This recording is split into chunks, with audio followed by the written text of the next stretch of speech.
ভাবি কোথায় আপনি, তাড়াতাড়ি দুধ নিয়ে যান। কি সমস্যা? বারবার চাপেন কেন? একবার চাপলে হয় না? কি করব, বারবার না চাপলে আপনি তো আবার আসেন না। আপনার চেয়ে তো পেপার আলা ভালো, চুপচাপ নিচে থেকে ঢুকায় দেয়।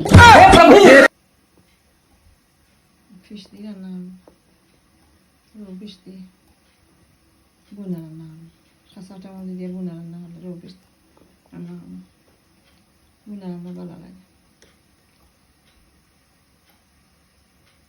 কিছু মশলা দিয়া সামান্য মরিচ দিয়া চিলি পাউডার মিক্স পাউডার জিরা পাউডার হলুদ দিয়া রান্না হলে ভালো লাগে দেখো আপনার